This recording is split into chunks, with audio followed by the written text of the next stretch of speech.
What's good, y'all? And welcome back to another episode of the Hurls and Small Show. Your favorite podcast out there, your favorite show out there, your favorite thing to listen to when you're, at work, driving, when you're just at home chilling. And it wouldn't be the show it is without my favorite, my favorite person in the world. Smalls 325, man. Hey, how you doing, man? How you doing? I don't think I believe that. I think that was an I don't know why. exaggeration right there. It's not. I said one of I'm my doing favorite good though, people. man. I left work a little bit early.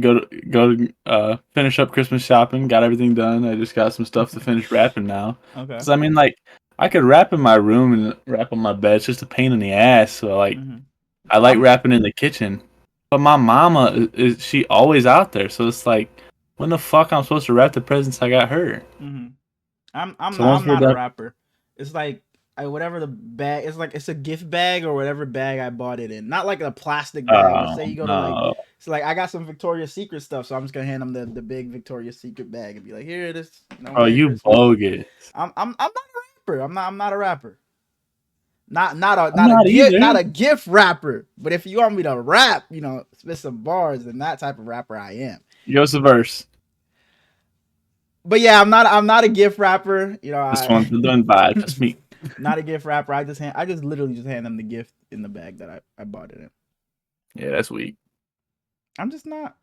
I don't know if it's that I'm not good at it, but it's just like I've been saying for like the past couple of weeks. Me and my family just don't really.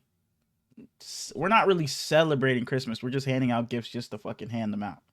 It's like my brother's gonna come to the house in the morning. We're gonna pass out the gifts, and his ass is gonna leave. We're not doing shit else the rest of the day. You know what I mean? So it's it's not that Fair enough. big yet for us. So But yeah, we on Fortnite. after like after this, I'm down. No, I'm on down. Christmas. Um, He got to go see Vanessa. I might have to actually. Mm-hmm. So Mm-hmm. I don't know. It You depends on have to. it depends You on the have to. time. Not have to, but I think I am. Uh huh. And it also depends on the time. And we So we got celebrating holidays now. and we That's got a big step. and we got Christmas basketball. We got Christmas football. There's a lot of things going on Christmas Bro, Day. Roger Goodell is a fucking hog. His ass needs to chill out, bro. You guys see what the title is? We'll be talking about Roger Goodell. Oh, I will specifically be talking about Roger Goodell a little bit later. I did not know this, but the NBA specifically doesn't have Thanksgiving games because that's like an NFL holiday. Now we're because at the because NBA because holiday. because Adam Silver knows the NBA games will get no views if he dare tried to put a game on Thanksgiving. He Or knows. Roger Goodell, just a dickhead. I mean, yeah, he's a dickhead, but he's gonna get the viewership no matter what. If Adam Silver would pull the viewers, he would put a game on Thanksgiving. But he just knows damn well the viewership would tank if he put a game on Thanksgiving because no one would watch it. So why are we doing this new historic 12-team college football playoffs and all of a sudden Roger Goodell want to have Saturday games, knowing damn well that's not how we do it? There's always Saturday games when it gets to like week 16, 17, 18. And then into the playoffs. It's I like the Saturday games. I like the Saturday games. No. I do. You don't watch college football though. Yeah, I don't. That's why I love the Saturday games. So that makes sense. Most of college football fans like college football. And I'm sorry, I'm just an NFL guy, man. But fuck all that. Before we get too far in, be sure to go down and subscribe if you haven't already. For Christmas, Smalls and I asked for on our Christmas list. All it said was 100 subs. So really, we're about. I think we're at 62. So what is that? 38 away. So make it happen by Christmas, or else this is the last episode. Go down and like, comment, and bro, this video gonna have 38 fucking views. As always, with the reviews, I got a few. Week 16 overreactions. Starting off, be good. Right. Starting off, I think I talked about him. We always talk about him, but you said you called him. You always calling him every week, every Wednesday. It's my guy. He went and got a win. The Bengals are going to get the 7th seed. Their path is not, it's not crazy. They went out. They need the Broncos to lose out. They play the Broncos, then the Broncos play the Chiefs. It's the Chiefs may be resting by then, but even if the Chiefs are resting Patrick Mahomes, I wouldn't be surprised. The Chargers, right? I don't know. What? I don't think they can catch the Chargers because they got the same record, no? I just think they would need more if it were the Chargers. Okay. But I know the Broncos is their easiest path. Shit, now you fucking they need the Dolphins and Colts to lose one game. They obviously went out. Broncos lose out with just against the Bengals and the Chiefs, which is doable. And the Bengals are in. So the Joe Burrow, he said he called you, like you said, you've been saying all season. He called you and said, Brady, 10 wins and I'm in. He fuck around, get 9 and he's in. See, I wish he could have gotten to that 10 though. After they got their 8th loss, it was like he was so dejected. It was like playoffs. Mm-hmm. They've strung a couple together now. Joe Burrow is playing out of his mind, making touchdown passes on his stomach and shit. Mm-hmm. I've been saying all season how badly I want the Bengals to be in the playoffs because that offense can compete with anybody. They might give up 65, but they're going to put up 70. Mm-hmm.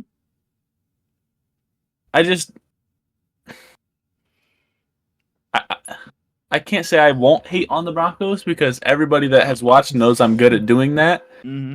But I don't think that they fall out, unfortunately. Okay. We can move on to something you'll probably like. Another one you'll probably like. Sam Darnold, top 5. It's not about Sam Darnold specifically, but it's about his team. They continue to win. They only lost 2 games. They've only lost 2 games this season. That was way back when it was like they played 2 games within like fucking 5 days. So, it's like they don't get talked about enough. And when you talk about the best team in the league, it's the Lions, it's the Bills, it's the Chiefs, it's the Eagles. The Vikings are the best team in football. No. I've been saying it for weeks. The Vikings aren't getting nearly enough love, but I can't say they're the best team in football. Mm-hmm. If you would have said the NFC, I would have said that's a conversation. Mm-hmm. If they made the Super Bowl, I could see them beating anybody, but just like roster construction, I don't think talent for talent they are matched. But Kevin O'Connell is, I almost said Kevin O'Connor. Kevin O'Connell is the coach of the year. He is a mastermind with his quarterbacks. The defense has had to take away every single game this season. They're the only team to do so. You got Aaron Jones. You got Justin Jefferson. T.J. Hawkinson has been great. So you said they're the best in the NFC. So you think the Bills are the best team in the league still, or the Chiefs? I think the Bills are the best team in the league as long as Josh Allen can get his hand working again. Okay. All right. I got a couple more. Jared Goff. You know, there were the MVP talks earlier in the season, but it's like, yeah, no, they're not asking him to do much. You know, they're not really asking him to do anything. You know, the Sonic and Knuckles are winning the games for them. They're blowing teams out where Jared Goff doesn't have to pass the ball much. But Jared Goff, he's throwing 5 touchdowns. He's throwing for 500 yards. He's fake stumbling and then throwing a touchdown. Jared Goff should win the MVP.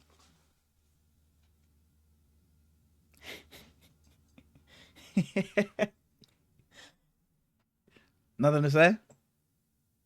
Jared Goff not even top 4. Wow. It's like what I'm sorry. It's like what does Jared Goff have to do to be in the conversation? It's like what more do you want from him? They've lost, so we've talked about it for the past couple of weeks. How many players they've lost, but they continue to win, and Jared Goff continues to ball. So you can't just say, "Oh, it's just the team around him" when he's losing a star player every single week. And he continues to put up numbers. He's putting up 500 yards. He's throwing for 5 touchdowns. What more does Jared Goff need to do to insert himself? You're saying he's not even top 4. So what else does he have to do? It's not to take anything away from Jared Goff. He's an incredible football player. But even with all of the injuries they're going through, like you said, they didn't need him much until the last couple weeks. And yeah, he's balled lately. But you put the quarterbacks in his range around him on this team, does anybody do any worse? Sam Darnold over there is doing the exact same. If you put Jared Goff in Minnesota, would he not be doing the If same you thing? put Jared Goff in Tampa Bay, I don't think they're as good. I do think there is. I do think they're as good. I do. I definitely do think they're as good. I think I think he has just as much of a case as Baker Mayfield does for MVP. Yeah, absolutely. Jared Goff has been for sure. I'm not arguing that. I'm saying talent wise, I believe Baker Mayfield is a more talented quarterback that can do more on the field. And it sucks for Jared Goff because. But that's not the award though. It's not the best. It's not going to the most talented player because that would just be Patrick. Player. But then it would just be Patrick Mahomes then. Lamar Jackson would just be the runaway if it was most talented. Patrick Mahomes should be winning it every year. I didn't say it was most talented. I said it was most valuable. But you just brought up Baker Mayfield, and you said Baker Mayfield has more talented on the field than Jared Goff. But what does that have to do with anything right now? I said you could put anybody around him in his range on the Lions, and they're the same. If you put someone different on the Bills or the Ravens or a different running back on the Eagles, fucking Eagles, it's not even close.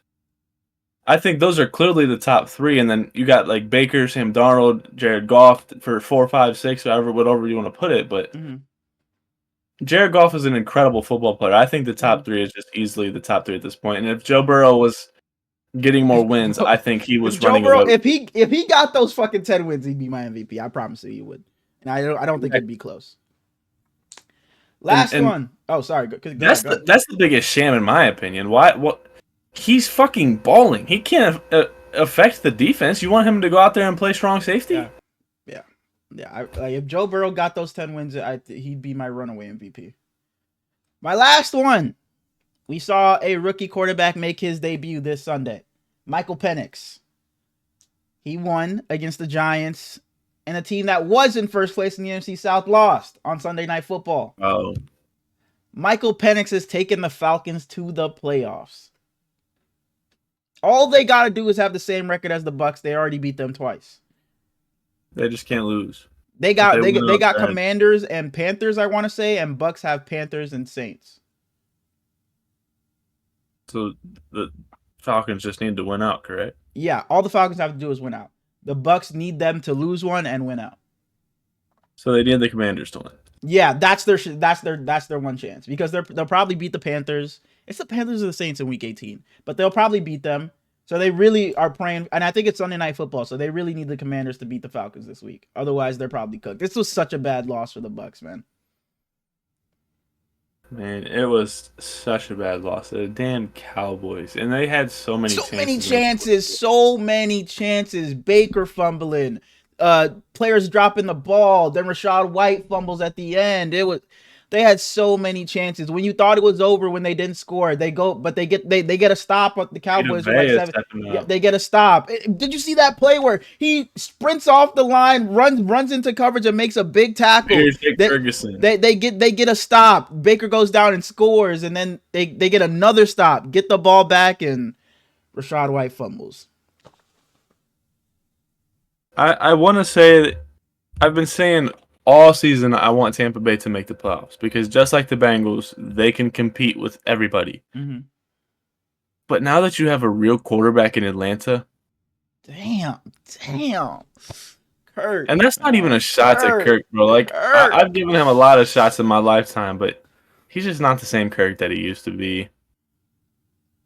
And they're finally giving Bijan the right amount of carries. He's dominant. Mm-hmm. The defense is not as good as I really wanted them to be honest. But they've been better as of late. They've been better. They held the Chargers in check last week, and then it was the Giants this week, but they did a pretty good job against the Giants this week too. They won me my fantasy week, 26 points. So shout out to the Falcons D. Honestly, I don't really care who makes it anymore. I like both teams. I don't think now that it's Michael Penix, it'll be fun just to see him in the playoffs. But I still want to see the Bucs because I think they can beat somebody. I would root for Michael Penix and the Falcons if they got in, but I don't think they would have a chance of beating anybody. But if the Bucs got in, I think they have a legitimate chance of upsetting anybody they play in the playoffs. That's pretty much what I was trying to say and just didn't know how to put the words into the paper.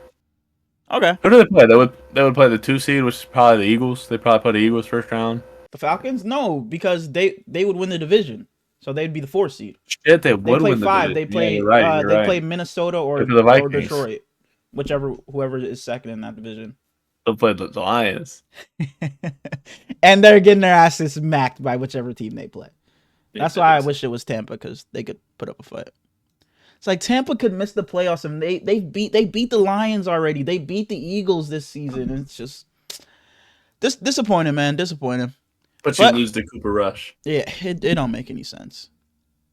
And before we get into the review, I know you got the fucking pick'ems, the bold predictions, and all that. All 3 bold predictions were absolutely atrocious.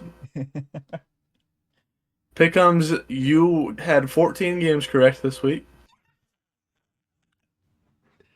But I had. I didn't hear a single sound you just made. I didn't scream. I didn't scream.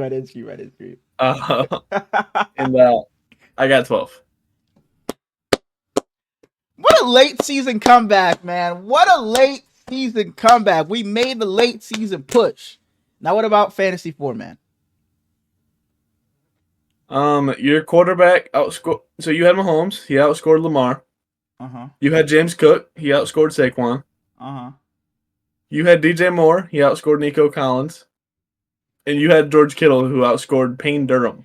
Hell yeah!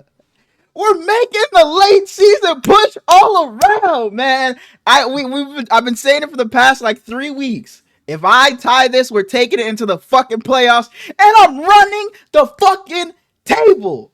That's 3 in a row now. That's 3 in a row. We're getting hot at the right time. This is all that matters. Just get hot at the right time. So I'll see you in the motherfucking playoffs, baby. And while we're on fantasy, let's just go straight into fantasy football. Oh man, you got sound like you got something on your chest you want to get off. So I was in the playoffs in 2 leagues. I was in an 8-man, which is the championship this week, and then I was in our league, which was the semifinals. And I played against our boy Chip, and Hurlins played against our boy ISO. ISO has Justin Jefferson and Jamar Chase, so it's like, damn, his team's tough. Yeah. Hurlins fucking beat his ass. Beat his fucking ass. Beat his ass, man. What a week. Hey, Jonathan Taylor, man, for what you did to me last week, man. Way to bounce back, man. That is how you bounce back. Because he got me. Hey, put this league to the side for a second. Jonathan Taylor in my other league where he fucking cost me. If he doesn't drop the ball, I'm in the Super Bowl in my other league. So that Jonathan Taylor losing me that week. This week, my team comes out and puts up 200 fucking points. I would have beat anybody that I played this week. But of course, but whatever. But yeah, the league Smalls and I are in. Smalls unfortunately ended up getting bounced by Chip, and Chip beat Slip, who was 11-3 or whatever, and beat you, and you were 12-2. And then I, like Smalls was saying, I beat ISO because my top 3 was Jaden Daniels, Saquon Barkley, and Jonathan Taylor. They all did phenomenal for me. And then I had Falcons defense who got me 26.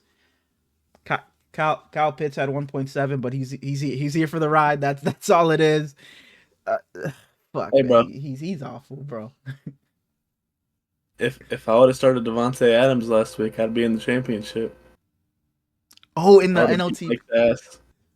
Damn, I'm sorry, man. I'm sorry. My 8-man league, I was in the championship in. Like Wednesday, I messaged a dude, and it's like I was like, 8-man, $100 league. Let's just split it, $400 each. He never even responds. Bro. So come fucking Sunday, where I'm sitting there watching the game, and I have Jonathan Taylor. And he's booming, and I'm like, yes. But if anybody that watched last episode, I said, Hurlins, does DTR hurt Jerry Jeudy that much? Yep. And he told me I should start Tyrone Tracy instead of Jerry Jeudy. And I just couldn't do it. Jerry Jeudy had been too good. He was a big reason where I got to where I was, because I wasn't supposed to make the playoffs. And he helped me get back into it, and he helped me make it to the championship. So I stuck to loyalty. And he had 4 points. Tyrone Tracy had 16. He had an amazing touchdown catch too. Gus Edwards was on my bench with 20. Calvin Ridley was on my bench with 17. And any one of them go in, you win, huh? Any of them are in except Jerry, Judy, and I win. $700. Man, so are you out of the playoffs in all of your leagues? Damn. See, my 8-man league, it's no money, so I really didn't give a fuck. I was the number 1 seed, and I got my ass spanked. I was playing Saquon Barkley and Jonathan Taylor in that league, so I got spanked in that league. But this league that I care about on some loyalty shit to let DTR go out there and fucking. It's the fact that you asked me and then just was like, nah, fuck it, I'm rolling with what I want to do. I didn't even want to do it because I knew it was gonna hurt me, but it's like he got me to where I'm at. I can't. It's like that's how I am with Kyle Pitts. It's like Kyle Pitts is like there's a million better options in free agency, but it's like Kyle Pitts. That's not the same. It's like Kyle Pitts. He's been on my team all season. He's been my starter. That's not the fucking same. He's been my starter all year. And next week when he go and catch 2 touchdowns, 80 yards.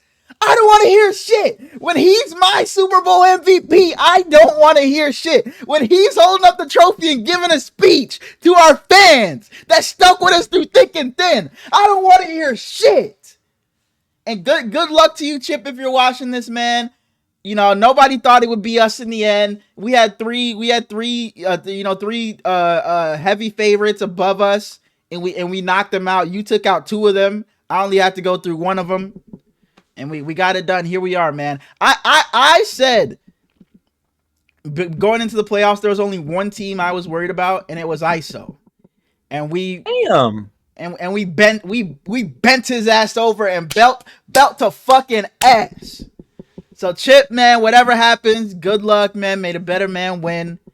But I'm coming for that 250, man. I'm coming for that 250. And shout out to ISO. He paid for my trip to Cancun, so good man right there. And Chip, I'm sorry, but I have to root against you because Hurlins is splitting the money with me. We can move on now.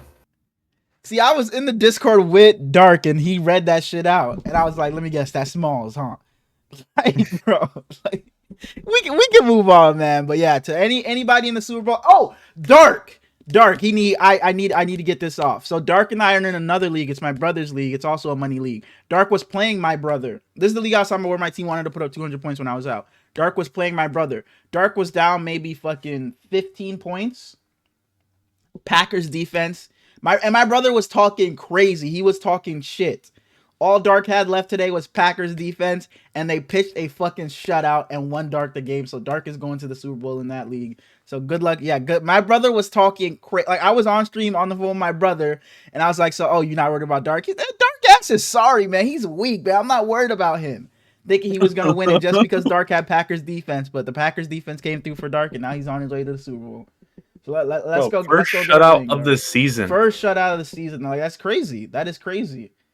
But good luck to all the fantasy managers out there that are heading to the Super Bowl. And if you're not, put a little program together in the off season. We'll see you at training camp next year, and we'll, be ready for next season. Prayers up to Drew Smith. He got hurt today, which sucks because he's been great lately. Yeah, I was gonna come on here and clown the fucking Heat for what they did against the Magic the other day, but then the Celtics did the same thing today. No. Y'all did not do the same thing. No. Yeah, bro, I watched the fucking highlights of y'all, that fucking comeback that the Magic had on. That shit was disgusting. There was a layup that Terry Rozier had. He was on the right side. He was driving right. He went up with his left and just this game up and bang, and it just banged off the back. Holy shit, bro! He's horrible. And I would take Terry Rozier for anybody in the league. Was just fucking boom, fucking turnaround jumpers and just hooping. 31-4 run in the fourth quarter. What'd y'all score? 8 in the fourth quarter or some shit like that? It ended up being worse than 31-4. That's just when I got fucking pissed off and walked away because we were down 7. Holy shit, bro! My friend had a money 31-4, bro. No. I think me and you could go out there and score 5. We can get into these against Trevelin Queen. Trevelin Queen is busting our ass. Why the fuck you bring that game up? It pissed me the fuck off. The Celtics lost to the Magic too, so it just reminded me.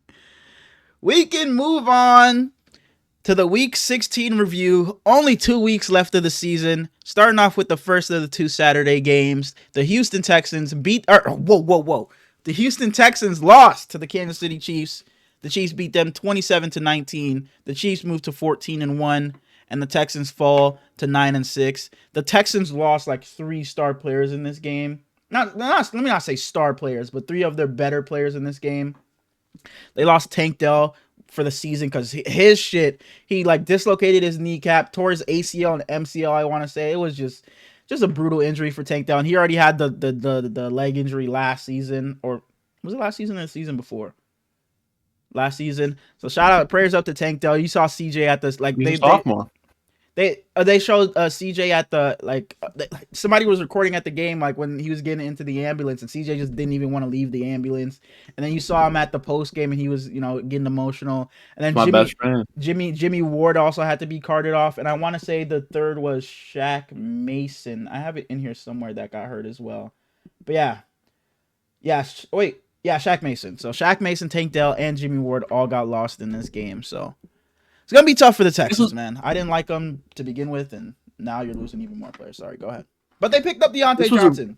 Sorry. They did pick up Deontay Johnson to replace what Tank Dell can give you a little bit. So that might be a good pickup for anybody in the fantasy championship. Yeah. That's not a bad shout. Yeah, that actually is, yeah. But this was a good game until Tank Dell caught that touchdown and got hurt.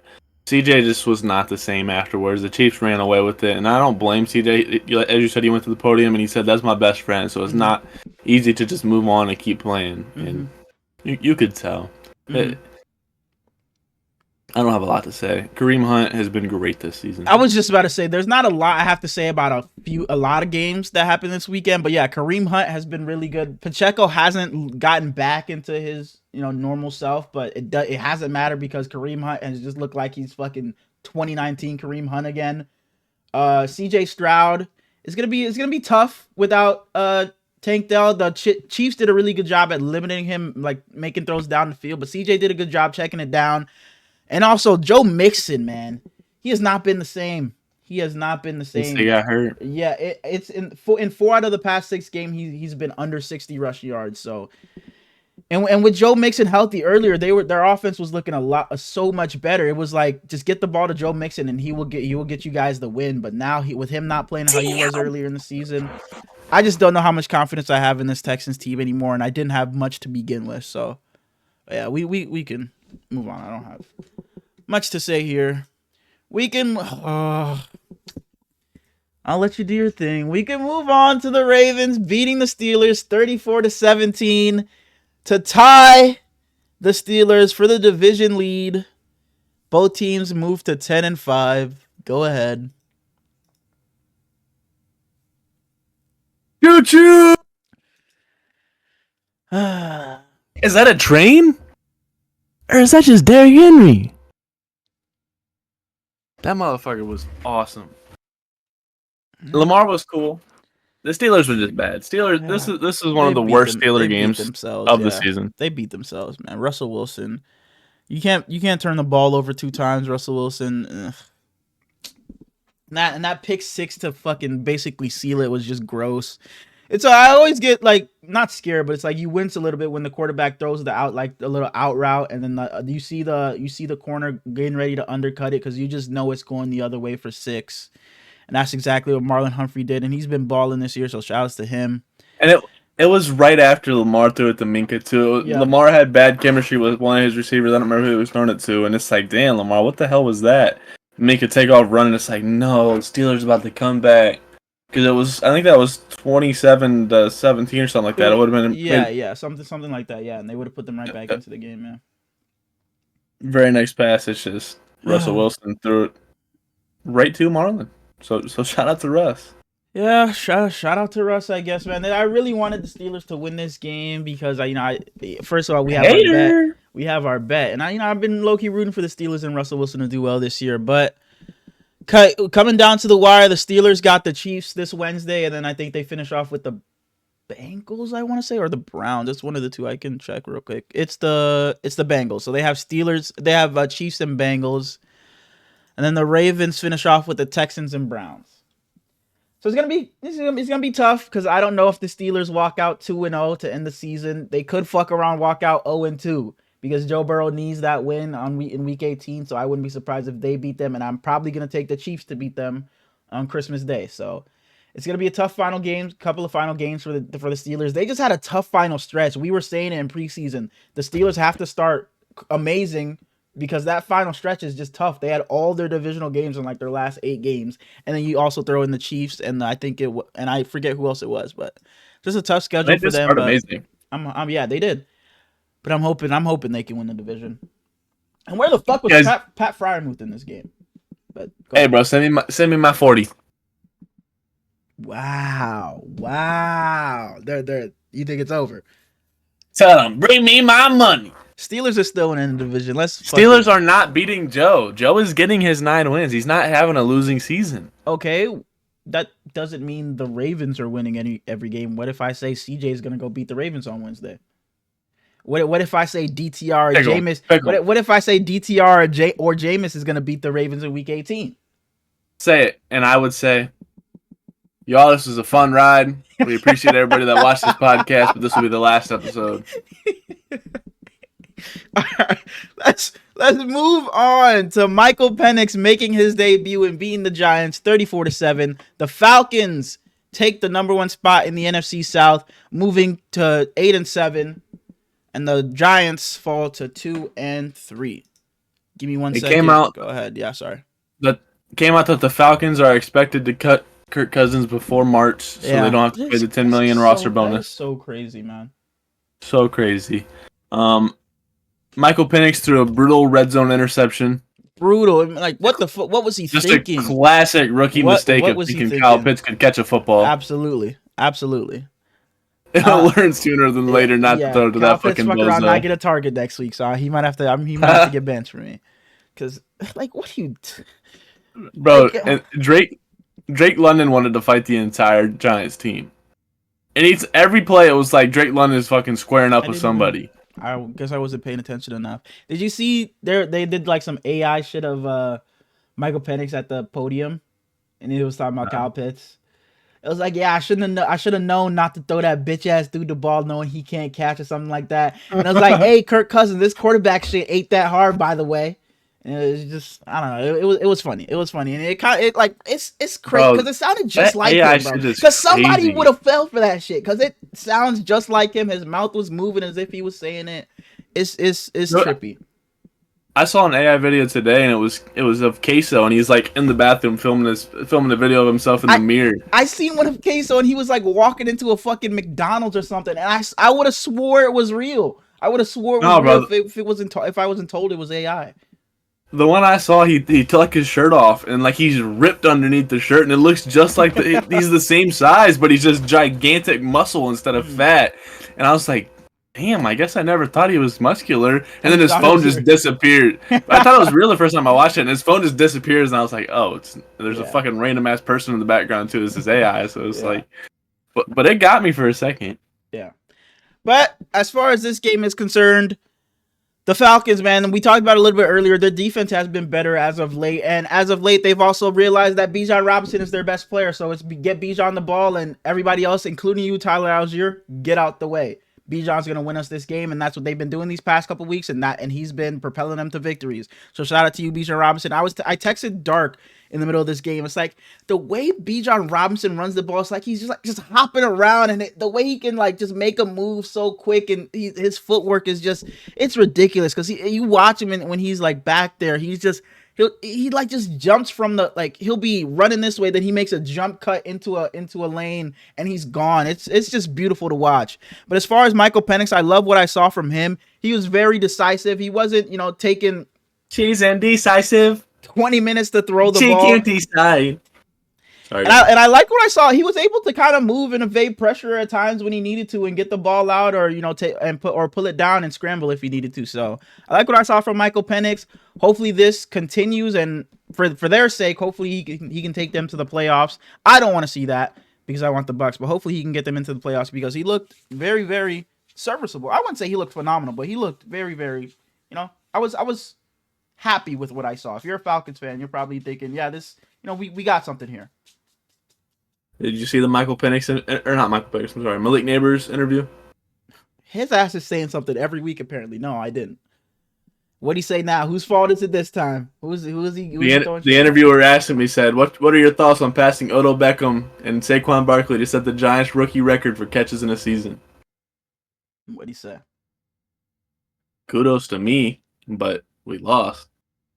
Hey, I like that. I like that. That's probably the best quote I've heard from him all season. Kudos to me, but we lost. He's all about. He wanted to win. He wanted to win. His tone was not good. He was pissed the fuck off, dude. Yeah, he wants to win, man. He wants to win. I like that. He's not about his stats. He's a young guy, and he already's just thinking about the team. He wants to win. He's tired of his losing shit already. He's requesting a trade this offseason. They might as well send him over there to New Orleans to play with to rot away. To be the first shutout of the season again? What the fuck is he gonna do over there? Who's throwing him the ball? Well, that's the issue that we're gonna have to figure out. And if they can figure that out, then maybe. But the way the fucking Saints, they also got to get rid of about $100 million in cap space. But please, it's time to just embrace the tank, fucking New Orleans. But let's move on to the line. Wait. Michael Penix Jr. and Tua Tagovailoa both started this week, and they're the first two left-handed quarterbacks to start in the same week since 2012. Which was who? 2012. Whoa. 2012. These are obvious names. Yeah. Mike Vick. Well, and that's Tim one. Tebow. You just did the Tebow, yeah. And Tim Tebow. Okay. Fun little stat. But moving on to the Detroit Lions beating the Chicago Bears, man. What happened? 34-17. The Lions moved to 13-2. The Bears fall to 4-11. There's not much I want to say in this game besides we talked about it a little bit earlier. Boy, Ben Johnson, that's crazy. And did you see Jared Goff's post-game interview? Jared Goff was talking about it, and he was like, yeah, during the week, Ben Johnson was like, do you think you could drop the ball as well and, scoop it up, like pretend to fumble it? And Jared Goff was like, no, that's too far because if the ball just bounced the wrong way, a football can just bounce wherever. So if the ball bounced the wrong way, he fuck around, not get it back. So Jared Goff was like, no, we're just gonna go with the stumble and we're not gonna go too far with it. And they faked the stumble. Jahmyr Gibbs falls on the fucking floor, and Jared Goff hits Sam Laporta for a touchdown. They're just out there fucking having fun. Just playing just backyard football, bro. They're literally out there having fun, man. As far as the Bears go, I don't know what went wrong this season to where you look so serviceable and decent in the beginning, and this entire division looked like they will all be competing for the playoffs. Yeah. D-Mill's gonna tweet out before the game, Detroit, I'm sorry you're gonna have to take this ass whooping. And he's gonna tweet out at halftime. Nothing to be happy about or something like that. Come on, bro. After you've lost fucking 8 games in a row, you talking about Detroit go catch his ass whooping. Oh man, and coming in, it's like, man, Caleb Williams, you're coming into a great situation. You got all these weapons. They improved the offensive line. The defense is still elite. You got DeAndre Swift. But boy, they still got a lot of work to do over there. That offensive line is still piss poor. Their weapons, Keenan Allen will have a random games like these where he just looks like he's just back to Charger Keenan Allen. But they got a lot of work to do. They got to go out there and fucking find a coach. They're probably playing against their future head coach in Ben Johnson this weekend.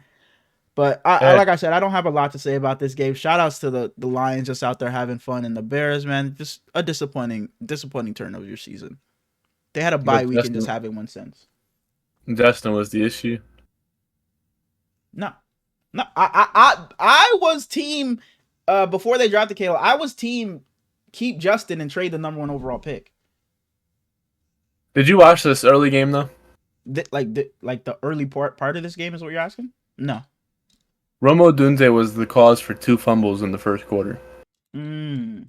They ran a little end around sweep to him, and they fucked up the sweep, and it counted as a Caleb fumble. And then he caught a pass like the next drive, or maybe the drive after, and then he gets the first down, he gets rocked, fumbles that too. And for a rookie that's trying to find his footing, that's just not great. Yeah. Amon-Ra is the first player in franchise history with multiple 100 receptions, 1,000 yards, 10 touchdown seasons. Really? Megatron. Is it time to have a conversation? Were you overrated? Were you overrated? No, let me stop. Let me stop. He probably didn't have 100 receptions. Yeah. He didn't need them. Yeah. Like 45 receptions with 1,200 yards. We can move on to the disappointing-ass Cardinals. The Carolina Panthers beat the Cardinals 36-30 in overtime. The Panthers move to 4-11. The Cardinals fall to 7-8. Bryce Young. I texted you, and you texted me back saying, I just felt my watch buzz, and I already knew it was about Bryce. And you're damn right it was about Bryce, man. Nico, your boy Nico has been talking about it nonstop when he talks about the Panthers. Bryce Young has been throwing and pressure these past weeks like mad. And if there is pressure off the edges, he's stepping up into the pocket and making throws on the dime. There was a play where what's that? He said he punishes pressure now. That's exactly what he said. He showed play where Bryce Young literally gets drilled, but he stands tall and makes a pass, man. Bryce Young, it's just this week. It's where he stands up smiling. Yes. Bro, he got destroyed and he's laying there. He watches the play finish, gets up geeking, and is like, yeah. Like, man, it's just good vibes over there. And this is just it's you're not going anywhere this season, but it's just a great stepping stone to bring into next season, to build onto this. Not that you're going to be some playoff team next season. Maybe you could be fighting for a 7 seed next season. You could be an 8 or 9 win next season. And it's just great to see this turnaround for him being benched this year for Andy Dalton, then Andy Dalton getting into the car accident and him coming back in and not giving them a choice to go back to Andy Dalton. It's just phenomenal to watch, man. Chuba Hubbard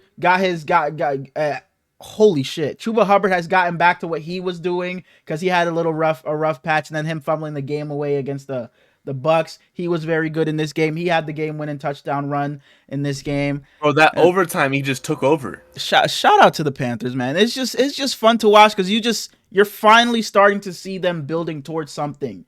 Because the Panthers have been bad for the past couple of years, but it's like, where do you go from here? Last season, it's like, you drafted Bryce, but it's like, CJ Stroud looked better. Did you draft the wrong guy? Is Bryce your guy? But now it finally looks like you have some pieces. The offensive line isn't terrible. It's not as bad as people once thought. Bryce Young is playing very well. So you finally start to see them, moving towards something and having an end goal. So shout out to what the Panthers are doing over there, man. It's a lot of fun. And they finally get the win when Bryce has been playing well. Because it's always like Bryce plays well, but it's like, they lose at the last second. Something causes them to lose at the end. So they finally get the win after Bryce has been playing well. I kind of liked him losing, though. But I've been saying all season that early in the season, I was a big Dave Canales guy. He reformed Geno. He reformed Baker. And then he comes here, and I was high on him. And then he benches Bryce for an Andy Dalton. And I really couldn't wrap my head around what he was seeing with that. Mm-hmm. But now he's showing why he's there. He's showing how good he is with quarterbacks again. And I think that he is their long-term coach. I think he's going to be there a very long time.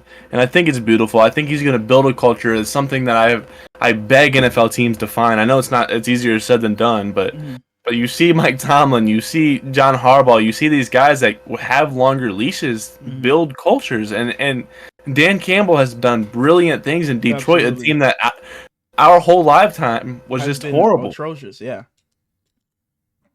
And I love what I'm seeing from Dave Canales and Bryce Young. I think that they're going to be able to build a real team. Whether they make the playoffs next year, I highly doubt it, but I think they're going to make much better steps, like 7-8 wins maybe, than the year after. They should be competing for the 1 seed in the NFC South. Okay, NFC South, absolutely. Yeah. Not. You said 1 seed, and my eyes about popped out of my head. Yeah. But as on far the other as side of the ball, though. Yep. Go ahead. Actually, Adam Thielen, shout out to you, bro. You're still a fucking dog. Mm-hmm. On the other side of the ball, What the fuck is that noise? Kyler Murray, I fell in love with you this year, and you fooled me, bro. You fooled me. Yeah. I saw someone on Twitter ask if he was a 4 o'clock merchant. Because all his games are always at 4 o'clock, and it's like people are taking a nap or people are eating dinner, and people see Bryce Young, and you don't realize it. It's like, yeah, you're not watching these games, but Kyler's been some ass.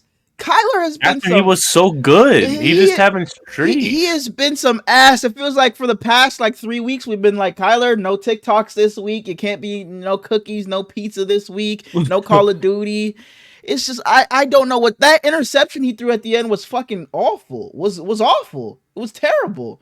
He was over on the bench just sad as hell, dude. Like he was hugging people like he knew it was the last season. And it's like, as good as he can look at times, it's like he can just look abysmal. And it's like, and it's just this team in entirety. We've talked about it all season. 1 week the Cardinals looked phenomenal. The next week they were awful. Now we're kind of seeing what they truly were. They weren't a good football team. They were just they were beating some good teams, having some good days. But in the end, I just don't think they ever had the talent to compete with a bunch of other teams. And they're just not good. Kyler, I guess, isn't the guy to elevate a roster, I guess. And not that this roster is, just phenomenal and he should be playing better, but I can't blame him because this roster isn't anything special. But all season we've been saying get Marvin Harrison more involved, and that's never materialized. They just don't want to call his number. But I guess Kyler just isn't. There's just levels to it. Let me not say he's not that guy, but there's just levels to it, and I guess Kyler just maybe isn't at that level to where he's gonna change a franchise. He's gonna put this team on his back and take them to the promised land. I'm not saying all that. Mm-hmm. I think Kyler is a very high level quarterback. I think he is too. I think that we need to somehow make linemen being a lineman cool again. Or not again, just cool in general. Because it's like there's so many teams where it's like this quarterback is okay, but he's just getting killed immediately. Mm-hmm. Y'all. Brock Purdy in the fourth quarter had pressure in his face the whole fucking time. Yep. Snapped the ball and they're right there, and it's like, Yep. Everybody wants to be a skills player. Everybody wants to be a corner. Everybody wants to be a linebacker. We gotta find fucking offensive linemen to keep it pushing. Yeah. People gotta start going to fucking Iowa because that's where they teach how to block, I guess. Because, fuck, man, I don't even want to talk about the Niners right now, bro. But it's whatever. We can move on, bro. You just fucking ruin my spirits.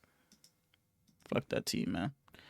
The Rams go into New York and whoop up on them because they're fucking terrible. I don't have anything to say about this. Devontae Adams hooped again. The geriatric quarterback battle was not enjoyable. All I got to say about this game, he looked like Matthew Stafford was the top 3 quarterback in the league this week. Then the next week he just looks his age. It's week to week. He's competing with Kirk Cousins. Literally, bro. Sometimes he just looks absolutely awful. But yeah. Only thing I have to say about this game is I love watching Blake Corum run the football. And Kyren Williams was really good too. Blake Corum don't get enough touches. He run hard as hell.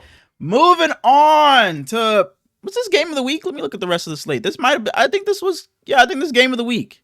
Or Sunday Night Football. Sunday Night Football was pretty good. But the Washington Commanders come back late to beat the Philadelphia Eagles 36-33. The Commanders move to 10-5. The Eagles' win streak ends at 11 and they fall to 12-3. Or 10. At 10 wins, I think it was actually. 10 wins. I don't fucking know. One of the two. Jalen Hurts. It was 10. 10? Yeah. No, I don't know. Yeah. I was going to say the Raiders because the Raiders had 10 losses in a row and 11 would have been the longest in like a long time. But Jalen Hurts gets hurt early in this game with a concussion, gets ruled out. So it was Kenny Pickett for the majority of this game. Yeah. Go ahead. Sorry. No, that's what Jalen Hurts did. He walked up to the ref and gave him the thumbs up. And the ref was talking to him, and he was kind of trying to shoo the ref away. And I was like, oh, Jalen Hurts is going to be fine. Then they took him out. Then they took him out the game. He went into the tent, came back out. Then it was like, no, actually, come back, Jalen Hurts. And that's when I was like, shit, he might be out for the game. Because when they call you back a second time, it's like, And then he took his helmet off, and I was like, he ran back to the locker room. I was like, he's probably out for the game. There's just no need to risk it. But yeah, go ahead. Sorry. Saquon dominated. Shout out to Saquon. Early. True. Kenny Pickett was weird because there was some drives where it's like, man, he looked good. Yeah. And then other drives it was like, holy cow, he is terrible. No wonder the Steelers gave up on him. And he did throw that interception early into when he came into the game, but they showed the replay. It was a really good play by, I think it was Frankie Louvu. It was a really good play by him. So Kenny Pickett shouldn't have thrown it, but it was a better play by the defense than it was just a terrible decision by Kenny Pickett, I think. But this was really a flip for what both teams have been all season. All season, the Eagles were the team, especially early in the season, the Eagles were the team that start slow but finish hot. And the Commanders were the team that started hot but finished terrible. I forget what I think it was 139 points they've allowed in the fourth quarter this season. So they've been god awful in the fourth quarter this season. They get off the quick starts. That's how they win their games. But it was the complete opposite this game. Saquon Barkley was phenomenal early. He had like 100 and fucking, I want to say like 15 rushing yards. Then he finished, had like 40 something in the second half like that. He was not very good late. He was ineffective. But Jalen Hurts, Jaden Daniels got going late, and he just started balling. This run game could not get anything going. Brian Robinson fumbled twice, nearly cost them the game. But Jaden Daniels just said, fuck it. If I need to go win this game, I'm going to go win it for us. He put on his cape. When he needed to run, when that pocket was breaking down, he did it. When he needed to evade pressure, roll out the pocket, and find somebody down the field, he did it. When he needed to throw a deep bomb to Terry McLaurin down the left side, he did it. He was phenomenal. And that touchdown pass he threw to win the game was, man, shout out to Jaden Daniels, bro. He is so fucking good. For him to be a rookie, bro, he's going to be sensational. He already is, but he's going to be in the top 5 talks till he's probably done playing football, bro. He is so fucking good. So good. And once we get to the Seahawks game, I'm going to have a little bit longer of a stretch, but if you can get my father to say you're a good quarterback, you're truly a good quarterback. Because he looks at me and goes, damn, I thought Jaden Daniels was going to be a fucking bust, but he's really good. Didn't I tell you to never bring him up again? No, I'm going to bring him up for the last time. See, the Seahawks game, I'm going to bring him up. Okay. And then it's like, we'll get there though. Brian Robinson fumbled twice in the first half, and Jaden Daniels threw two interceptions in this game, and it just didn't matter. Like you were saying, Jaden Daniels is a fucking dog. He was pissing me off because I was wanting him to throw it to Terry McLaurin more just for fantasy value and because I love Terry McLaurin. But Olamide Zaccheaus was great. Jamison Crowder was incredible. And that's all you got to say, really. With 3 minutes left on the 3rd and 5, Jaden Daniels threw an INT, and I thought it was game over. But the Eagles choked it away, gave the ball back. And the Eagles had a chance to ice the game out, and Devonta Smith dropped the ball. Kenny Pickett hit him right in the chest, right in the numbers. And Devonta Smith drops the ball. I think it was like right before the 2-minute warning. It left him like 2 minutes and 4 seconds, something like that.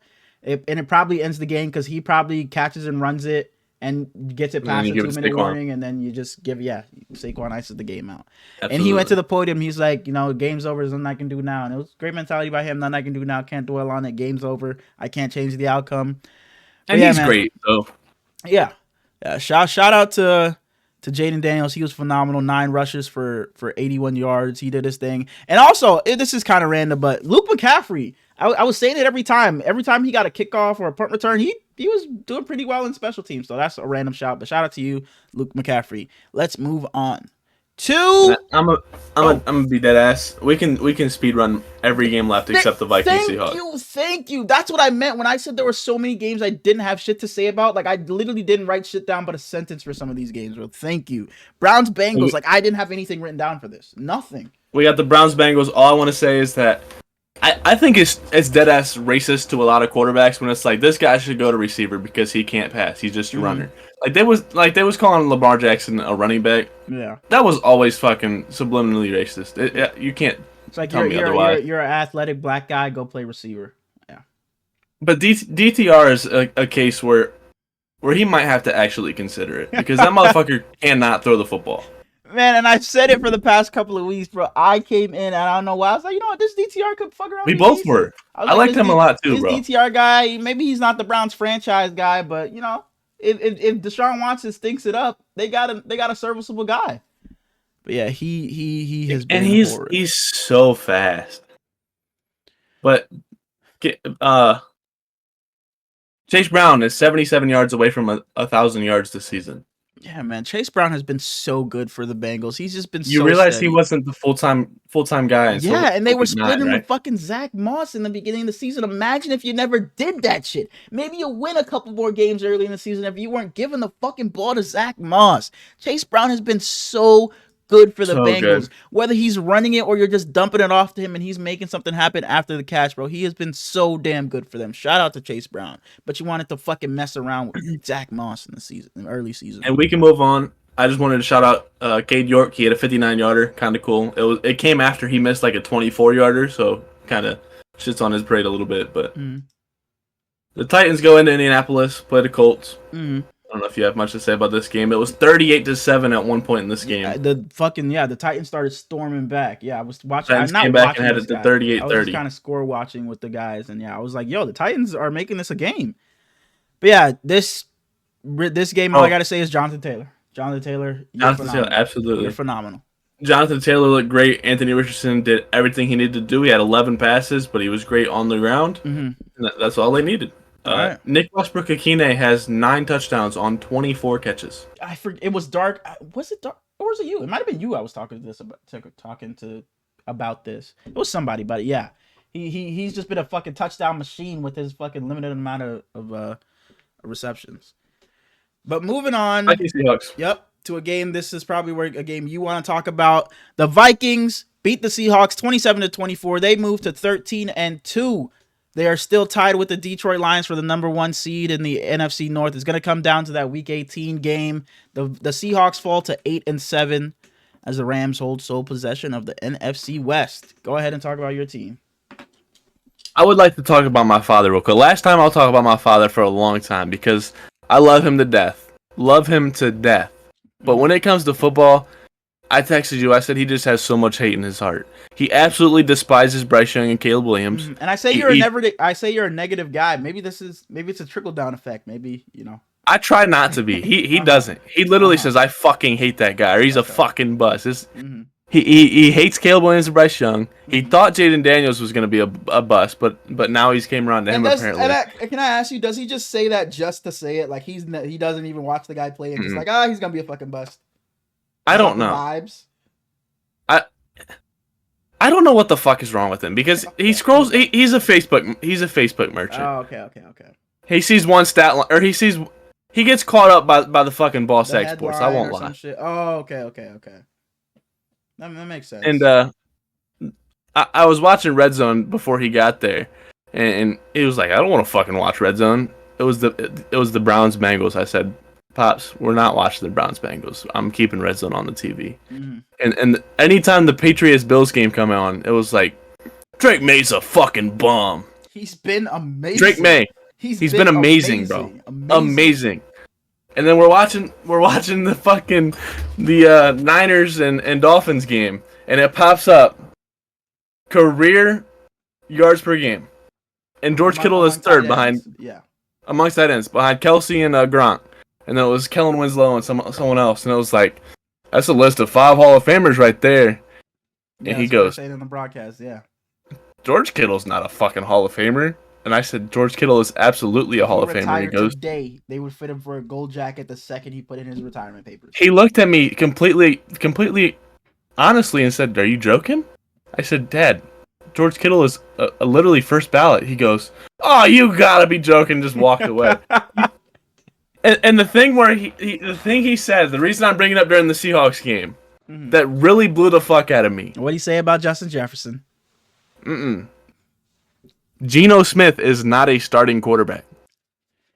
Geno throws an incomplete pass. Was it because that interception at the end or some shit? What would he say that for? I don't even remember where he said it. Geno threw a pass and he goes, that's why he's a fucking backup. Yeah, does he just remember him from the fucking Jets? I don't know. He's an idiot, dude. Love him to death, but holy shit. Go ahead. But the Vikings started this game with a 13-play touchdown drive, just absolutely brilliant. Sam Darnold was okay throughout. Aaron Jones was okay throughout. Justin Jefferson was really good. But the Vikings defense is one of the best units in football. And their choreography on dances after a big play is brilliant. I was on stream watching this. So I was like, yo, the Vikings are killing this shit right now. They were in there like, bro, they were killing it. I was like, holy shit. And for all of them to be in sync, all of them to have the routine down, they were killing that shit. And the video came out today of them like in the studio practicing the Camp Rock dance. I saw it, yeah. And I was like, make sure, no, you gotta hit it like this. Yeah, they were in there. Did you see the quote tweet on it? I don't remember who it was, but someone wasn't there like dancing with them that ended up dancing on the field. So the guy that wasn't like practicing with them just knew the routine from Camp Rock. I didn't even realize. No. But fourth quarter comes, Sam Darnold gets pressured, he gets sacked, and he gets his ankle rolled up on, and he stands up like halfway and is like, damn, I don't know how to put pressure on my left ankle, because if you've had lower leg injuries like we both have, when it happens, you're scared to put weight on it. And he ends up trying to walk it off, and it's like, damn, Darnold might have to come out of this game. And then I don't know if it was a timeout or a 2-minute warning or something, but something happened to pause the game for a second. Very next play comes out. He steps up in the pocket, runs forward a little bit, and throws the bomb, bro. It's beautiful. That touchdown pass down the left sideline was one of the best plays of the season. No, literally, it was beautiful. What a dime by Sam Darnold. Stepping it up into the pocket and lobbing it up, and it's on the money. It was gorgeous, bro. Shout out to Sam Darnold. He's been a revelation this season. He's been phenomenal, bro. I can't say anything bad about him, but he's been so good. I always knew he had the talent to make throws like that, but for him to put it together for an entire season, bro, he's been sensational, bro. I literally have nothing bad to say about him. That was to win the game too, bro. Nothing to win the game about him, bro. He's been phenomenal. Only thing I have to say on the Seahawks side is DK Metcalf finally caught another touchdown. First one since I think they said week 7. This is JSN's team, Robinson. I was saying, bro, this is JSN's team. Like DK Metcalf take a step back. Dog. This is JSN's offense. And Gino, you played your ass off. Shouts to you, Gino. Move on if you want. Yeah, shout out to fucking Sam Darnold, man. Like, it's ridiculous. He's been so good. Moving on to the Patriots. Hey, if we re-sign Sam Darnold, I might have to get the jersey. I think you should. I might have to. Because in 1 year deal, you probably don't get it this season because he fuck around, just go somewhere else, get a bag. But if he re-signs, 3-year deal or something, I think you should get it. I think you should. He's just been that good. But the Buffalo Bills beat the New England Patriots. This game was, pretty interesting throughout. The Patriots, holy shit. The Patriots fall to 3-12. The Bills moved to 12-3. Drake May, I don't know what your dad has been seeing, but Drake May's been phenomenal all season ever since he's been in. Patriots got their guy no matter what the circumstance is. Drake May has stood tall in that pocket. He's been making plays when he's needed to roll out, run and make plays with his legs. He's capable of it. And this wasn't a great game by Josh Allen by any means. It was a lot of James Cook. He caught that touchdown pass. He had 100 yards on the ground, also ran for a touchdown. Not a great performance by the Bills, but you get the job done. So that's all that matters at the end of the day. Other than that, Josh Allen was horrible. Yeah, I don't got much to say about this game.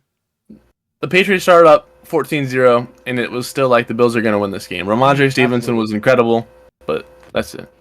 All right. Josh Allen, hope that hand heals up, brother, because it has to. Moving on. And the Raiders fell to the 6th overall pick. I've been telling Sue, like, yo, Sue, you notice anytime we go to the Jags game, I'd be like, oh my gosh, we got the Jags, and like literally every single, and I promise you it's not planned. It's like I look over at the Jags game and it's like, oh my gosh. I do it with the Jets too. It's like, I'm sorry, Sue, just no, I don't mean I fucking hate the Jets, bro. And it's just, no, literally, I just don't like watching them. And it's just like, what the fuck do you want me to do with Jaguars and Raiders, bro? It's just, what do you want from me? But yeah, the Jaguars go into Las Vegas and beat the Raiders, or lose to the Raiders. Yeah. The Raiders went from the 2nd overall pick to the 6th overall pick. That's bad for the Raiders. That's bad for the Raiders, bro. Absolutely terrible. They're not getting shit now. Drama is risen. Bro, what did she just say? I have no clue, bro. I was like, who the fuck is in here, bro? That just made my heart jump for a second, bro. Alexa, what'd you just say? That's the thing. Sorry, there is nothing to repeat. There's nothing to bro. I didn't know what she said. She just scared the fuck out of me, bro. Alexa, we might have to fucking. She's starting to rebel, bro. She just scared the AI fuck out of me. It made my heart jump too. But shout out to BTJ. That's all I got to say in this game. Moving on. I don't have much to say about this game either. The San Francisco 49ers headed to Miami and lost to the Dolphins. The Dolphins beat the Niners 29-17. The Dolphins keep their playoff chances alive and move to 7-8. The Niners were eliminated from playoff contention because the Commanders won. So the Niners fall to 6-9. Their season is over. And yeah. I don't have the much Niners to say. are 1-6 since Nick Bosa went to the fucking post-game interview that he wasn't a part of and went and pointed to his hat. But Mike McDaniel after the game told him that South Florida is a pretty cool place. So Jono broke the record. He was born there. He that's where he goes in the off season. Shut the fuck up, Mike McDaniel. Sorry, go ahead. Jono broke the record for yards in a season by a Dolphins tight end. Shout out to Jonnu Smith. This is probably the best Deebo Samuel, definitely the best Deebo Samuel game we've seen all season. He waited till we were out of playoff contention. Literally waited till we were out of playoff contention. I needed Juwan. Juwan Jennings was just whatever in this game. Ricky Pearsall only had 4 catches for 37, but he was pretty solid, I think. But he had those 2 penalties, and they got on his ass for it. George Kittle, you've been phenomenal all season. 8 catches, 106 yards. I love you, George Kittle. You've been the only thing that has given me a consistent smile this season. Renardo Green was really good in coverage this game. So was DeAndre Lenore. Other than that, this offensive line needs to be rehauled. We need to draft an offensive line in the first round. Please and thank you. Preferably a center or a right tackle. And yeah, the run game was atrocious again, and I don't have shit else to say about this game because I love the Niners, but they don't deserve more time. Let's Buccaneers. move on. Sunday Night Football. Go ahead. Waiting all day for Sunday night. That's all you guys. I'm gonna be honest. Episodes.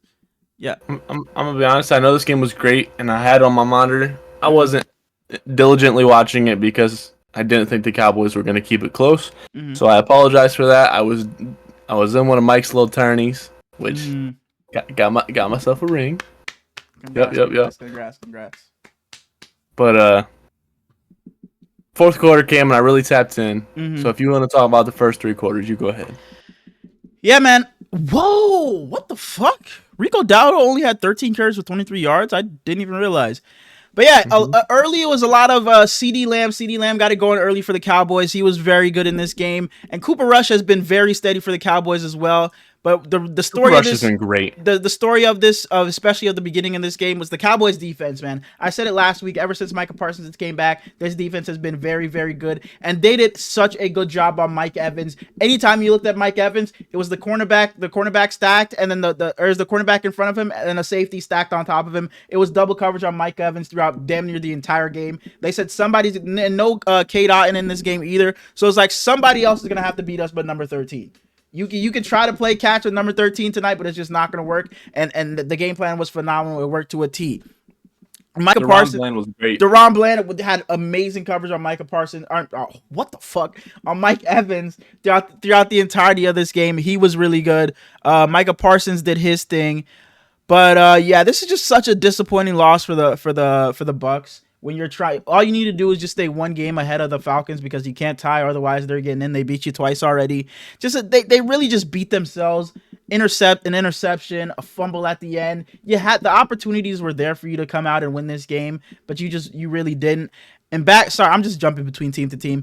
But I just did. I looked at the box score and I was like, whoa, he only had 23 yards. But Rico Dowdle has been phenomenal these past few games. He's been a bright spot for the Cowboys. He's about to hit 1K yards. I didn't even realize he's been that good. But he's been phenomenal for them as of late. Yeah, they've been averaging 120 their last 4 games. And they want to get down to the 1 yard line, and guess who they fucking call in? They call in your boy Zeke. Come in and grab it. Like, that's some Vegas ass shit. Nobody had Zeke on their fucking parlays. They want to give it to, but yeah, Cooper Rush has been phenomenal in keeping the ship steady for the Cowboys. They've been fake decent these past few games. Bucky Irvin was pretty solid in this game. Rashad White was pretty decent until that fumble at the end, just costly fumble. Let's talk about the fourth quarter. It happens, but get to the fourth quarter. So Baker drops back, throws a heave with like 6 minutes and 30 seconds left in the game to Jalen McMillan, and McMillan catches it. And McMillan's been so good for them, bro. It sucks to happen to him. He's been so good for them. He's coming down, and the ball just gets ripped out of his hands. Interceptions. Cowboys get the ball back. Yeah, bro. They just made plays, bro. They just kept on making plays. And what was the final score of this game? 26-24. Mm-hmm. And it was a close game. The Cowboys were up more in the first half, and Tampa made a late push. Mm-hmm. So the McMillan interception hurt, and then you think that the game's over. All the Cowboys are going to have to do is get this first down and ice the game. But like we said earlier, Vita Vea came out of nowhere, fucking speared Jake Ferguson. It was 3rd and 6 right after the 2-minute warning. Mm-hmm. And he breaks it upfield. Most guys he just runs through, falls down, gets the first. Vita Vea was not going. He's one of the bro. He is so good. I over exaggerate sometimes, but he's one of the greatest D tackles ever. I don't know. I'd have to fucking go and look at the names of D tackles, but sure. For now, whatever. I don't. You got a favorite D tackle ever? No, I have some fan favorites like DeForest Buckner. I love him a lot because he was a Niner, but he's just I still root for him on the Colts to this day. I didn't mean greatest, like dead ass favorite, because I loved Vince Wilfork, dude. I will forever love Vince Wilfork. I wasn't a huge Vince Wilfork guy, but I can see why you love him. I was a Tom Brady guy. I'm trying to think. I don't know. No, I don't know if I don't think I have. It's not that important. Yeah, exactly. Yeah, I don't know. Yeah. But then the Tampa gets the ball back, and Baker escapes pressure, and he does a little flip to Rachaad White, just kind of like to avoid the sack, get down. It's like, wow, good play, Baker. But yeah, man. And Rachaad runs dude over, and he's falling down. Ball pops out, and Baker's like going up to get to the next play, and he looks at up the Cowboys with the ball, and he's like, you see his facial expression just completely change. And they didn't even know on the call either. Like Mike Tirico is so good. He is so fucking good. And I look away for a second, so I'm like, okay, they complete they're about to go on to the next play. And I just hear Mike Tirico, and the Cowboys have the ball, and they're going the other way. And I'm like, how the fuck? I could have sworn Rachaad White was down. And they show the replay. I'm like, no, he was down. But then they got the angle right, and I was like, holy shit, the ball was out. Yeah, he was still up. I was like, and I felt so bad for him, bro. He was punching the shit out of the ground. He's over on the sidelines balling. It's like, because this is your season on the line. This is not just another game. Season on the line. They no longer control their own fate. Man, it's a terrible loss for Tampa. Yeah, and you can't put everything on Rachaad. You can't put everything on McMillan. The whole first half for them was just bad. As I said, I wasn't dialed in, but I was still watching. They just weren't able to punch it in. They just it starts with Baker and Mike Evans. They just could not get it going. The Cowboys had a great game plan and Mike Evans, and that's gonna be Baker's number one option. That's gonna be their go-to, and they just could not get it going. And Mike Evans, what was he at, like 251 going into this game or something like that? He needed 251. He had 69 yards. It's still definitely doable. Less than 100 yards per game. Definitely doable. But a tough game for them. And the names I wanted to mention, we said DaRon Bland already. Jordan Lewis was the one who had the interception. He was very good. And where did his name go? I just lost his name. Donovan Wilson. He was so good as well. He had a sack in this game, and he had a huge hit on, I forget. Oh, it was on Mike Evans. Baker rolled out right. He was looking. Mike Evans just audibles his route, and Baker throws it to Mike Evans, and he gets drilled. And Donovan Wilson is over there flexing, and he deserved it. He drilled Mike Evans. Mike Evans was slow to get up. He had a great game. Jordan Lewis was very good in this game, and DaRon Bland was probably the star of the show for the Cowboys in this game. So Mike Evans, watch. They got the Panthers Saints to close the season. I'm gonna say he does it. Yards. I'm gonna say he does it. 100 because I said 91. I said if he was anything under 200, boy, even if he needs all those yards in the last game, they're gonna get it. Baker is gonna feed him the ball no matter what. I think if he's anywhere under 200, which he is, they're gonna make it. They're gonna emphasize it. We have to get Mike Evans this 1K. We have to. So I think he does get it. We can move on to a game I may be tuned in for 3 seconds. Monday Night Football. The first shutout of the game. The Green Bay Packers beat the New Orleans Saints 34-0. Go ahead. Jair Alexander was inactive this week, and I don't know if you saw, but he's played just 10 snaps since October. Yeah, he hasn't. He's been inactive a lot recently. Yeah, and they're saying it's a knee injury, but they got to figure out what's going on with him. Yeah, it's not like, we put him on IR, he's out for a couple of weeks. It seems like it's we're finding out he's not going to play the night before of every single game. Yep. Shout out Josh Jacobs. That's all I got to say about this game. Okay. That is it for the Week 16 review. Only 2 of these left.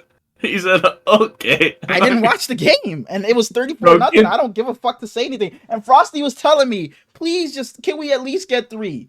And I was like, what the fuck is this dude talking about DMing me? Can we get 3? 3 points. Yeah, and I was like, oh, his fucking garbage ass Saints are playing. And I was like, bro, Frosty, that shit don't even. Well, let me go look at what I sent him. He said, all I asked is to put something on the board. I'll be satisfied with 3 points. I put question mark. I was like, oh, the Saints. And I said, oh, yeah, y'all ass. And that's all I said about the Saints. Because they are fucking... I had a bold prediction, and Kendrick Miller goes for 100 yards. He had 15 rushing and 16 receiving. That's weak. Yeah, garbage fucking Monday Night Football game. But, as you guys can see by the title, I don't know if we talked about it on last week's episode, but Smalls and I were talking, said we wanted to do something Christmas based in this episode. As you can see, is my Smalls' sweater. So what we wanted to do today was put together our naughty and nice list for the NFL season. We have a few. I have 7 or 8 of these. We have like 7 or 8 of these each for each list. So we're just gonna get into it. Some of these. Let's just do 5, and then we can mission an honorable mention. Yeah.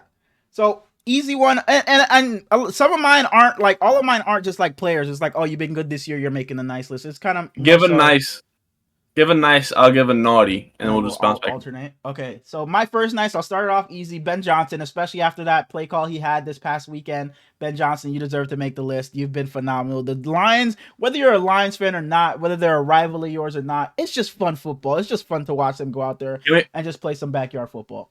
Can we say Ben Johnson and Aaron Glenn? Fair. Yeah, absolutely. I was gonna put him, but then I was like, I don't want to just fucking. I was like, let me just put the whole fucking Detroit Lions. But I was like, since that play call he had, I was like, Ben Johnson, you can have the spot. But yeah, go ahead. My first one on the naughty list was literally the immediate one that came to mind. It's Deshaun Watson. Oh, I didn't even have him. Don't even need to explain it. Yeah, and I think the Browns front office should also be included in that as well, for just not even fucking saying, not even thinking about benching him. But yeah, I also had a kind of similar naughty one, but it wasn't with the Browns.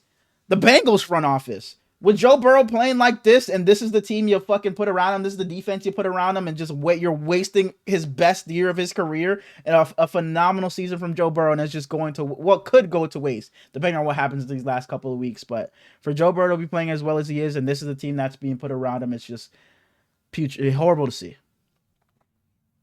My first nice list is a trio of the veteran running backs. Dog, got moved this offseason. Yes, I put the older running backs. I put older running Josh backs. Jacobs, yes. Saquon Barkley. No, Saquon isn't older, Derrick but Henry. like for running backs. So yeah, I put older running backs. Yes, because we've been mentioning all season the running backs are turning. They used to be 30, and then okay, we're throwing you to the curb. No matter how good you were in your 20s, once you hit 30 for a running back, you're just not the same player. But boy, Derrick Henry is shutting that shit up. Like every single running back that moved this offseason is just doing great things. Aaron Jones, Tony Pollard, they're all doing great things. We didn't really talk about the Niners-Dolphins game very long, but Raheem Mostert looked great. He didn't play a lot, but when he was out there, he was very solid. Another thing on my nice list, this quarterback draft class, bro. They're all just showing great flashes, and especially with Michael Penix coming in and looking decent this week. Drake May looks like he's the Patriots franchise guy. Jaden Daniels is the runaway rookie of the year. Bo Nix, nobody thought he was going to be this good, and he has the Broncos in a playoff spot. Caleb Williams has been good this season for all the ups and downs, mostly downs that the Bears have went through. And now Michael Penix coming in and winning a game when his team needs it, and they're fighting for a playoff push. So to the 5 quarterbacks that were drafted in the first round, you've been phenomenal. You've made it onto the nice list. My next naughty list is Azeez Al-Shaair. Fair. He wanted to be the villain, so he probably wants to be on this list. He probably wants to be on this list, and he deserves it after that hit on Roger Goodell. My next, not just a hit, but then that bogus ass. I said that hit on Roger Goodell, that hit on Trevor Lawrence. I said Roger Goodell because Roger Goodell is the next person on my naughty list. I put Roger Goodell for his prime time decisions. Why are the Packers and Saints on Monday Night Football? I don't get it. And it's not just this week. It's why the fuck do you have Raiders and Falcons next week and last week? There's never a week where we get a good Thursday and Monday Night Football game. Fuck it, I'm sorry. Thursday Night Football is also on my naughty list, bro.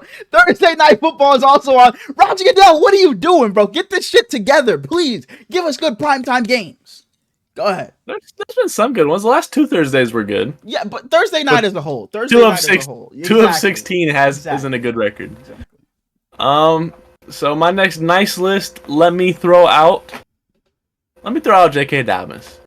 Yeah, a nice little, after he's been hurt all those years in Baltimore, for him to be a stable and key piece. You see what they are without him to that Chargers offense. Yeah, shout out to J.K. Dobbins. Another one of my nice lists was Greg Olsen, Joe Buck, and Mike Tirico. Man, I those are probably my 3 favorite commentators in the game. I just talked about Mike Tirico earlier. I talk about Joe Buck every weekend. I know we both love Greg Olsen, so I just wanted to shout them out. They just make me it just brings some excitement and enjoyment to football that was already there, but they just bring it to another level. Those are my 3 favorite commentators in the league, so shout outs to them. Let me also throw in Tony Romo. I really like Tony Romo as a commentator. Okay. All right. Next naughty list is 2 from your team, an offensive and defensive, for very different reasons. Christian McCaffrey was the 101 in most fantasy leagues. Yeah. Didn't even play. Mm-hmm. Comes back, was decent, and then gets hurt again. Mm-hmm. Still love you, Christian. Got all love for you, but you're gonna have to make the list. And defensively, you just can't quit on your team. Devondre Campbell, yeah. I don't know how that didn't make my list. Yeah. Shout out to him. Or not shout out to him. Shout out to you for putting him. Am I supposed to do I did the nice, so I'm gonna do naughty again. Injuries, man. Injuries. It's just so many season enders. Like, you see the Lions going through all of it. The Niners have gone through it. You just saw Tank Dell. It's just so many season ending injuries. The fucking Texans lost two of the receivers to season ending injuries. So just so many injuries around the league. It's just it's a part of the game, but it always just it sucks to see. So it sucks to see that. Go ahead. Back to the nice list. Give me my boy Sam Darnold. He's on my list too. And I put Kevin O'Connell / Sam Darnold. They made my list. Absolutely. He's been so fucking good. We don't have to go back into it. We talked about it earlier, but Sam Darnold's been so fucking good. It's so fun to watch him play, bro. So fun to watch him play. That touchdown pass is literally one of the best plays of the season. And we already mentioned old running backs, but I should have included Kareem Hunt. He has also been great. You're on the nice list, Kareem. For the first time in your life. Nice list for absolutely. Nice list for me. Also, you talked about the Niners. I'm gonna talk about the Niners. Nice list for me. I said he's the one guy that's put a smile on my face all season for the Niners. George Kittle. He's been so good. I've loved watching him all year, all his career, and especially this season. He's been so good. Maybe the best season of his career. He's been so damn good for us this year. So shout outs to you, George Kittle. You put a smile on my face every week when the other 52 men can't. Naughty list are 2 running backs that have broken my heart this season just a little bit because I thought they were going to be way better than what they are. Mm-hmm. And they're together because I drafted both of them in almost every fantasy league I was in. Mm-hmm. Devin Singletary and Zamir White. No, man. Yeah. Holy shit. Yeah, they fucking tanked your team. Yeah, they were awful. Another naughty list of mine. The 2 Monday Night Football games, and not even just, or it's like when they have terrible, 2 games, bro. And they start 8 and then 8:30. It's not one starts at 6, then 8:30. It's 30 minutes apart. The 2 Monday Night Football games, get rid of it. It's done. Or if you're gonna do it one starts at 7, next starts 9:30 or 6 and then 8:30. So, or just one. Just one. It's a Monday. Everybody's working anyway. Just one Monday Night Football game, please. Please. No more of 2. Back to the nice list. I've only got a couple more. Mm-hmm. Let me throw out Chuba Hubbard. Hell yeah. He's been great. I was high on him coming into the league out of, I want to say, Oklahoma State. You can't check me on that. But he wasn't great for a while. He was over there just stuck behind McCaffrey. Mm-hmm. And then he's finally blooming. Absolutely.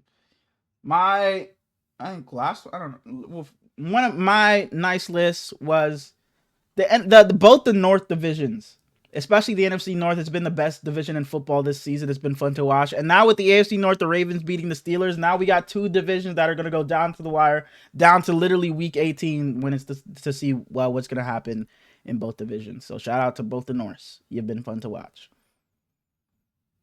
Back to the naughty list. I got your tight end.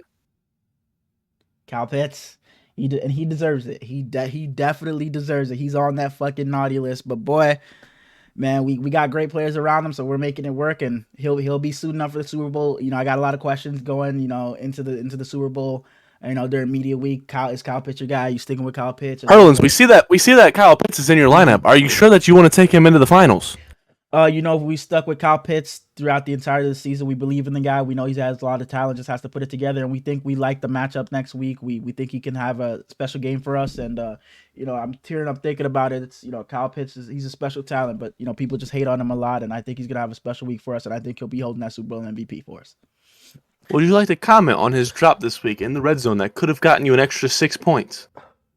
Kyle Pitts, he's a great player. It happens, all players, he knows he's got to come up with that, but all players, they drop balls. You're not going to go 100%. You're not going to catch every single ball. He knows he's got to come up with that, and we'll get better. We'll be on the jug machine, and he'll be catching that ball. All right, fair enough. I'm just emotional over here thinking about it, man. Kyle Pitts. Bro, how did you do that? Kyle Pitts is gonna be our clip this. When Kyle Pitts next week has fucking, I'm gonna call it right, 5 receptions, 63 yards, and 2 touchdowns next week. Kyle Pitts is gonna be the reason I'm going home with $250 and holding that trophy high.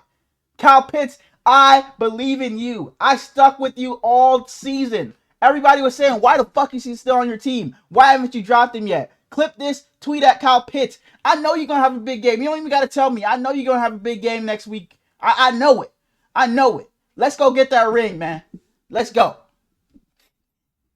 I think it was me. It's me. Oh, sorry. No, it's you. You get Kyle Pitts. My last naughty list was the refs, but specifically the illegal formation.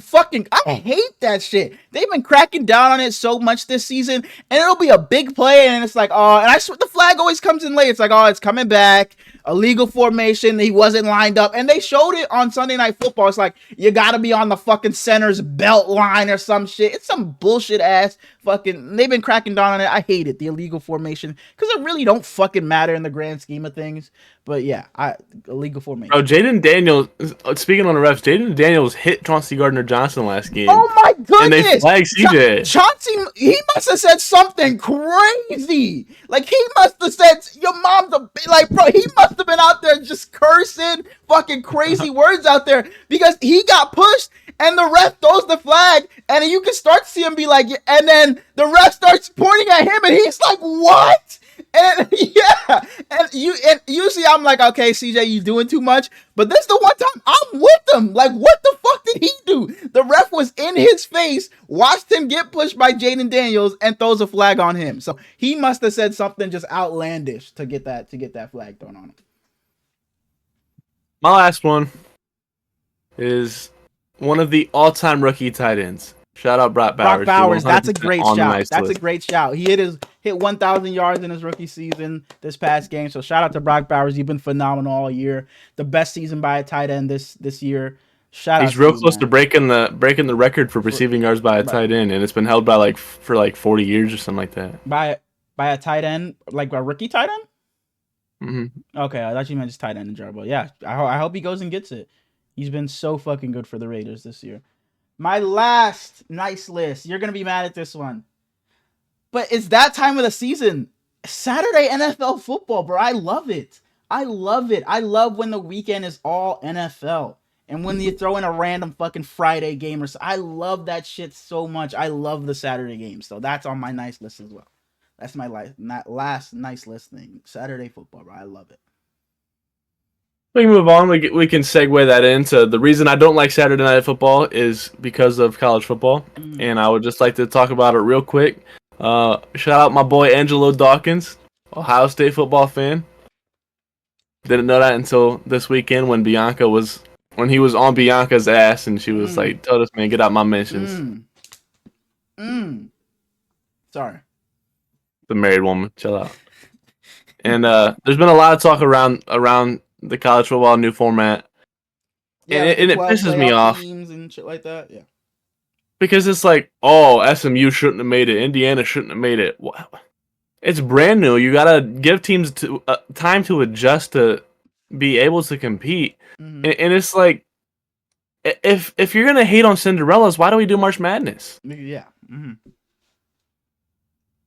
But nobody wants to say that you want to get on Tennessee or you want to get on Indiana and SMU ass, but Tennessee get lost by like 35. So why we not bitching about them? But you want to talk about Alabama making it? Miss me with all that. Shout out Ohio State. Go in there. Ryan Day, you're our guy. Don't ever say that fucking shit again. Don't you ever fucking say that again. Sir. Yes, sir. Yes, sir. Yes, sir. We're gonna go in there. We're gonna whoop up on Dylan Gabriel. Fuck no. Fuck no. Dylan Gabriel and us Ducks are getting it done. Go ahead. Continue. Name the running back. Continue. This is all right. a pop quiz. Haven't mentioned her yet. Yep. Go ahead. Stacy. What's my her name? girl? Stacy. Oh Lord. Sorry. I'll just let you rock. Go ahead. They played on Friday. Green, something green. They played on Friday, and they had 6 players in double digits.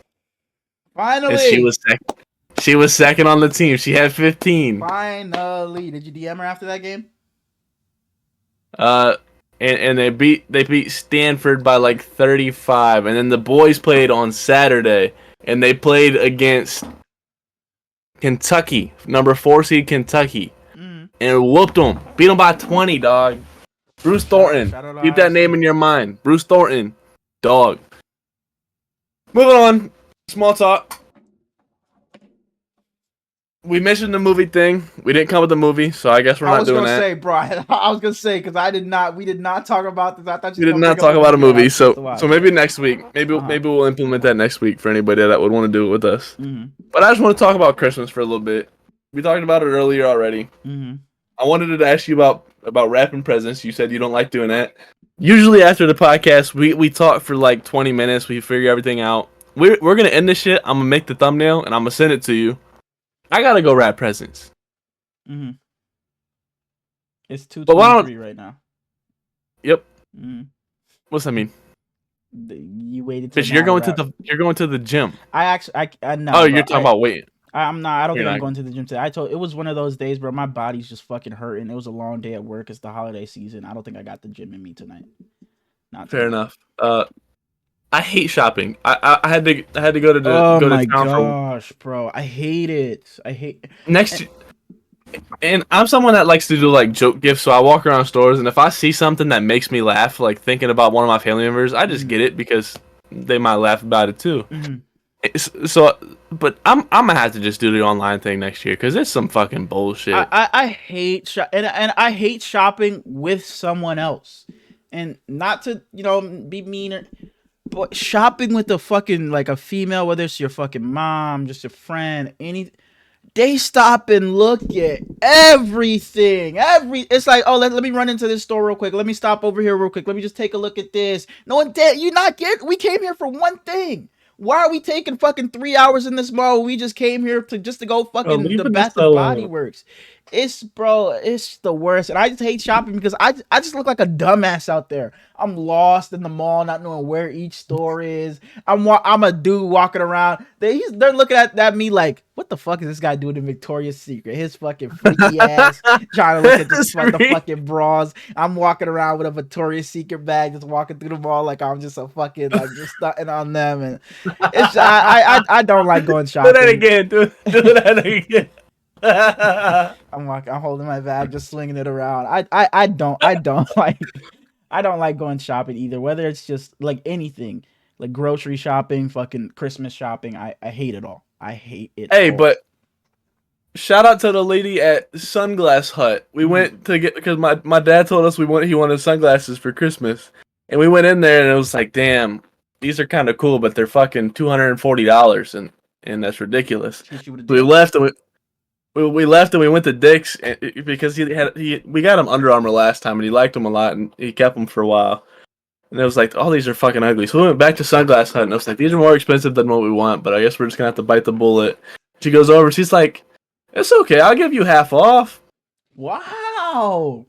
Because they were doing a deal. It's like buy one get one half off, and she was cool as shit. She gave us half off just for fun.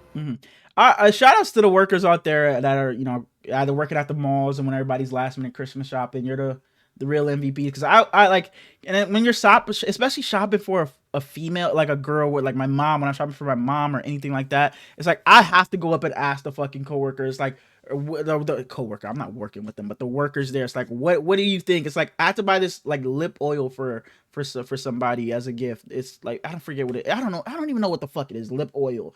It's like, which one do you think is like nice? I always ask workers. It's like, what do you think? Even when I go out to eat, I'm one of those guys. Like, what do you recommend off the menu?